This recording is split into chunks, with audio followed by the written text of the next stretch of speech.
So today we're doing our introduction to the Techstarter board. The Techstarter board is this board, which we will use to introduce you to the idea of programming a microcontroller. So this guy in the middle here, this black chip, we may call it an IC, integrated circuit. And it has on it all the memory and processing power, so brains, to be able to do a simple program. Now this board's really great because it's got a whole bunch of other things on it which we can use, and we can program with both our blocks, so Blockly, or we can program with a text-based language like BASIC or JavaScript for this one. Eventually this could lead to using Arduinos, which then you're looking at using a C-based language or maybe some other boards that are Python-based. We've talked about, we've got our main chip here. It's only got a tiny amount of memory, nothing like what's in a phone or computer, but it is enough for everything we're going to do and more. Next to it, we've got this IC here. It is a serial interface, so that is what lets our USB here talk to this chip, because this chip doesn't actually talk USB. It doesn't support that standard. We have to use this serial interface chip to convert between this chip's language and your computer's. On our board, we've got a bunch of other goodies, such as we've got a buzzer for annoying people, for making cool sounds. We've got our DC in here, so if you want to hook up a 9-volt battery, you just hook it straight into here. And this chip actually turns that 9 volts down into 5 volts, which won't fry this guy. 9 volts would fry it big time. We've also got a motor driver here, which will control a DC motor that we hook in to these posts. Okay, so we can hook it up, our DC motor will then work. Up the top here, you can see this little silver thing off to the right, and we've got a normal looking light bulb over here. These two are actually an infrared LED and an infrared receiver. So that lets us send using infrared light, so below red, to the point that we can hardly see it, just the same as what your TV remote uses.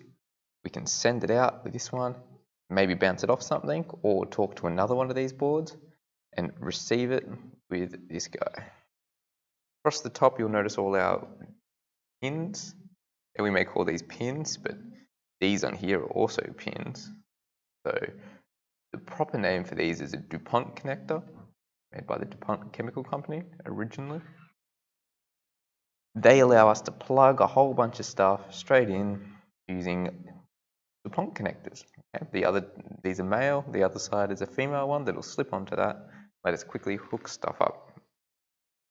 On the other side of our board, we have some more goodies. You can see up the top, our pins, our connectors are numbered, labelled.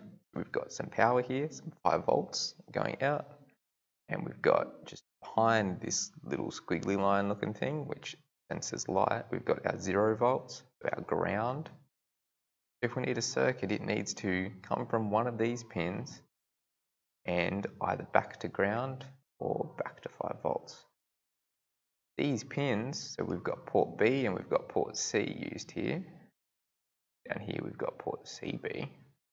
They are controlled, so we can turn them on and off like little switches. If we hook a light up between, say, C0 here, so port C, 0, and 0 volts, so ground. When we put this pin to high, so we turn it on, we put 5 volts out of here, that will turn our little light on, and that electricity has to come back, it's got to complete the circuit, back to this 0 volt, so we always need 2 connections.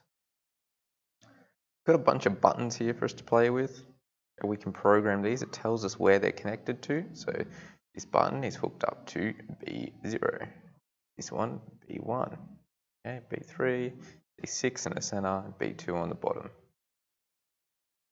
This one is a reset switch, so we can't program it. Every time we press it, it will start our program again from the start.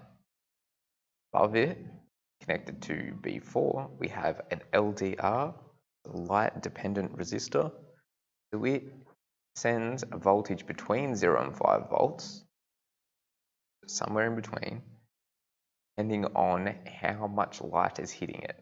There's lots of light, its resistance goes down, the more electricity can flow through, so the voltage is higher. On this side, we've got a bunch of LEDs.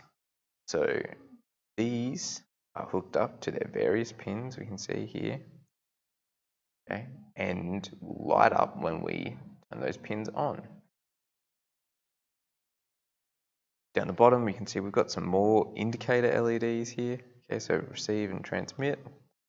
Our motor, plus minus, power to the board, they will turn on and tell us things. The last thing we've got is some touch sensors. We can actually sense if someone is touching this with a finger, that, on B0 and B1. Notice how these are the same as these two. Okay, and these are the same as these two.